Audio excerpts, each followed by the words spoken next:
Welcome, everyone. My name is Jacob. Thank you for joining me. This is Hunt Detail, and I want to thank you for downloading and listening to this, and hope you have enjoyed this series on elk hunt prep. This is actually we're gonna wrap up this series with this episode and look at some of the things that you may want to take with you just in case things go sideways. And just because the series is wrapped up doesn't mean that there's still obviously more to learn. And if you have questions maybe that I didn't answer or address, I would encourage you to go to the Hunt Detail Instagram and DM me there, and say, hey, let me know, like, hey, what about this, I'm happy to answer any questions directly, and I'll may even bring them up on this podcast and answer those questions, because I'm sure others have them. There are no stupid questions, only stupid people. But in all seriousness, I will happy to answer any questions.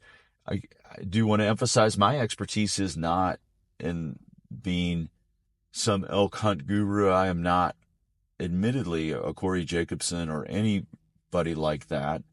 But I think when you are someone that comes east to go west, there's a lot of things that you have to think about, a lot of logistics, a lot of nuance, and that's really what I focus on. And that's something that I think folks that live in the West don't have to think about as often, because they're not having to do the things that we do, where we travel 1,500 miles and have 10 days and, have whatever we take, whatever gear we have with us, that sort of thing. It's not like we could just drive back up to the house or whatever. But so there's a lot of things, a lot of planning that goes into this. And that's really the focus that I bring to the table.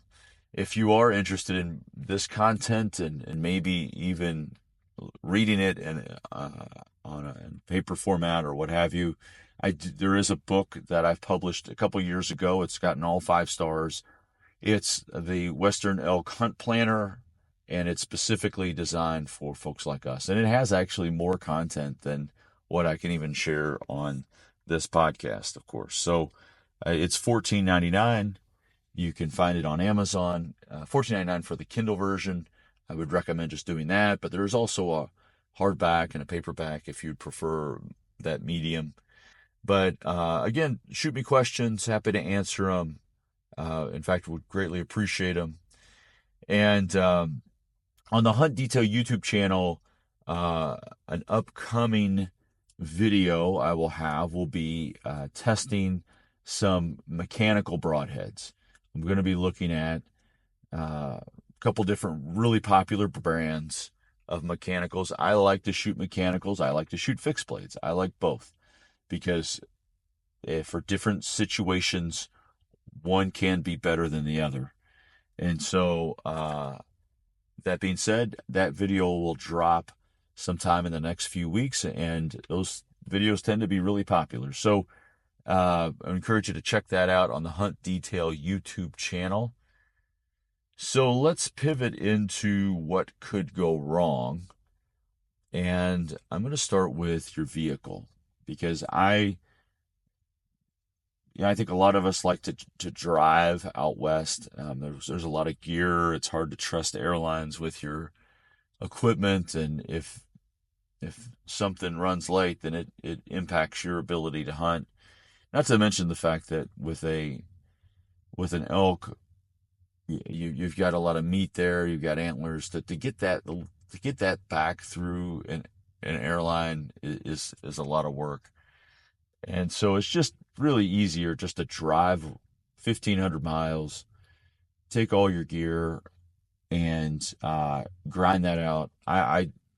Last year I just did it all in 24-hour period. I mean, I just drove the whole time, took a nap here and there, but was so excited. I mean, it's just, I didn't want to get a hotel. I didn't want to do anything of that nature. So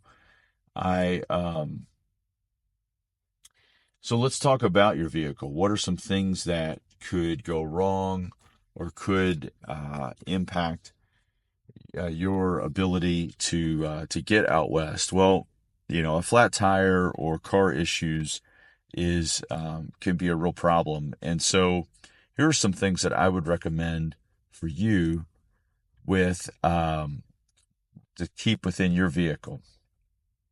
So I have, of course, you have a tire jack. I have an electric tire pump that I can just plug into the cigarette lighter and then attach to the tire and pump up that tire. I think Fix-A-Flat can be good. It does ruin the interiors of tires, but if you are in a situation where you have a flat and you have no way to fix it, Fix-A-Flat can be good. Now, I do have a full-size spare. So I get a flat, I throw that full-size spare on, put the damaged tire in the back, and if it's repairable, you could drop it off somewhere and have them plug it, and that won't take but 15 minutes, assuming they're not too busy. And if you have just a small spare, you're kind of screwed. So you really need to invest in a full-size spare tire if you don't have one, because you're really dependent upon the the car's, the auto mechanic or whatever, the tire store. And so I would encourage you to get that. I also have a battery jump system. It's a large battery that just plugs into the leads on your car, and so I don't need another car to jump my vehicle if there was an issue with the battery. I also have one of those in my wife's car, and a lot of these things that I'm going to be talking about are in my wife's car as well, because if I'm gone and there's an issue, I need her to be able to take care of it, or at least have the tools so that my son can help her, or somebody can help her, my brother-in-law, potentially. So a winch. So you are in a situation where you have you pull off, it's raining, you get stuck, there's no one else to help you. A winch can be a real lifesaver, and they're not that expensive. Just go to Harbor Freight. Go online, Harbor Freight sells them, or check out what Walmart has, or Amazon. But a winch, and in mine, it's just a small crank sort of winch that if I get in a situation, I can use that to get my vehicle out of from being stuck. A quart of oil is always good. A gas can is always good. So, and make sure it has gas in it. And that could be, something as little as a gallon or 5 gallons, something like that, to keep with you, because you're going to be on a lot of back roads, and you don't want to be in a situation where you don't have enough gas, or you only have enough gas to get to the gas station, but not enough to get back. Chains for your tires or some sort of tire traction plates can be helpful. Again, if you get stuck, you don't want to be at the mercy of other people or have to walk a couple miles to find someone. And you just want to be prepared, because you don't want your hunt to be cut short. So there you go. Those are some things to think about as it relates to your vehicle. You want to be, there's probably some things I'm forgetting, but those are I think some of the majors. So let's talk about your bow. Of course, if something goes wrong with your bow, it's game over. So you have to plan for that accordingly. And you're not necessarily going to be close to a bow shop, and you don't really want to go to a bow shop. You need to be able to take care of these things yourself in the field. So for me, I take all of my tools, my Allen wrenches, I'll bring extra pieces, an extra bow sight, potentially. I have a portable bow press, and I'll bring my old cables and strings. So I won't get rid of those, because if there is a scenario where I accidentally cut my a string or a cable, I've got a backup cable and string set. I've also have my bow marked up to show me where the settings are for both all my sites, my cams, everything. So when I look at it, I can see, okay, everything is as it should be. So the cams are aligned appropriately. And so what I'll take is a gold marker or a silver marker and mark sort of some settings on there so that I can see very clearly that everything is as it should be. I bring a target. I bring, of course, the broadheads, but I also bring field points. And I think I mentioned Allen wrenches, etc. I'll bring my son's bow with me. I want to make sure that if all goes wrong, then maybe I can just use his bow and, make some minor adjustments to it from the sight standpoint or some of the settings. But I'll bring his bow, and I could potentially use that, and so have a backup bow. It seems like a lot, but again, you've put a lot into this, and to not have those things and to have something go wrong with your bow could really would just end your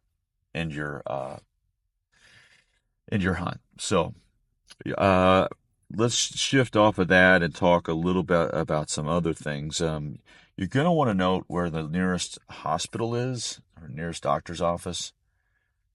You want to share your exact hunt plan with your wife to make sure that she knows where you're going to be, and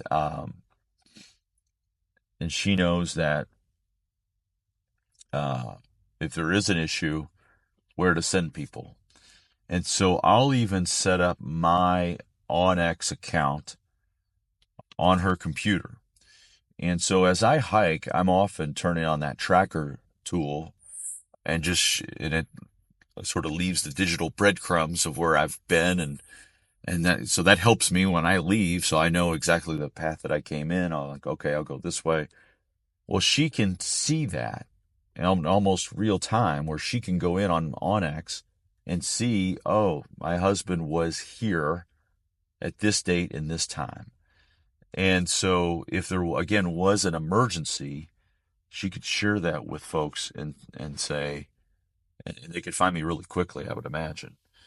Assuming, of course, you've had your cell phone has been connected cellularly and it's connected to the cloud, that sort of thing. Obviously, if you're offline, it's not going to sync with your onX account or whatever mapping system you're using. So those are some things to help from a home standpoint. Obviously, you want some sort of satellite communication system like a Zoleo or an inReach. I use a Zoleo. It worked fine. I can see the value of an inReach, and in some ways, I kind of wish I would have went that direction. I wish it did have sort of a digital screen. If I needed to type, if something happened to my phone, I would need to type out. I could type it out on a Garmin inReach. And so, speaking of home, it's really important that you think about that you do the things ahead of time to make sure that things go smoothly at home, so that you are not thinking about that when you're out in the backcountry or out hunting or whatever.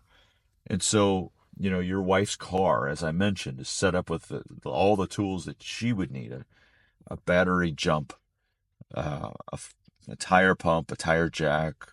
She doesn't probably need a winch, and she probably doesn't need a full-size spare, but she needs the things that if she does run into a situation where, she can take care of it or have someone help her.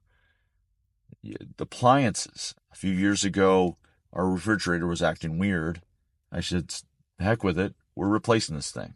It seems like it's not gonna. It was old. Seemed like it wasn't gonna be fixable or what have you, and so I replaced it. And I didn't want to think about it. I didn't want her to think about it. I didn't want it to be an issue while I was gone. And I'm glad I did, because I wouldn't want to put her in that situation where she has to go shop for a fridge and coordinate all that stuff. I tape videos for her of how to on certain things. how to change a tire if she's in that situation. Obviously, she has people that she can call, but just in case, or how to adjust different things around the house. Turn off the water if there's some issue with the water. Um, those sorts of things. I have extra keys for her in a certain spot. Restaurant gift cards are good because it gives her the permission and power to, not that she needs it from me, but it just empowers her to be like, oh yeah, we're going to go get something to eat here. I mean, obviously she can do whatever she wants, when she wants, how she wants. I don't want people to misinterpret what I'm saying, but it just, if you give your spouse things like of that nature, it helps them feel like that they're not dealing with all of this stuff on their own.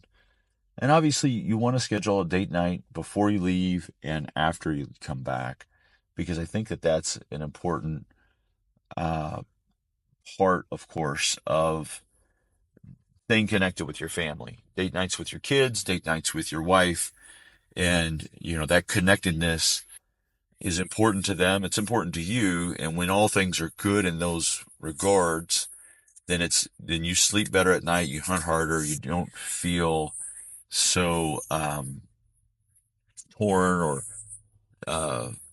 as torn as maybe you might normally do. Because if things are bad, then it's going to be real hard to leave. It's going to be hard to be gone for 14 days or whatever it is, and really be committed to this project. So those are some things that I would encourage you to think about, to make sure if things do go sideways that you are prepared.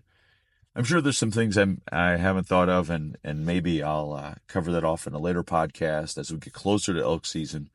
But again, I want to thank everybody for listening. I hope you found this insightful, and just feel free to reach out to me with additional questions, and best of luck this season. Thanks so much.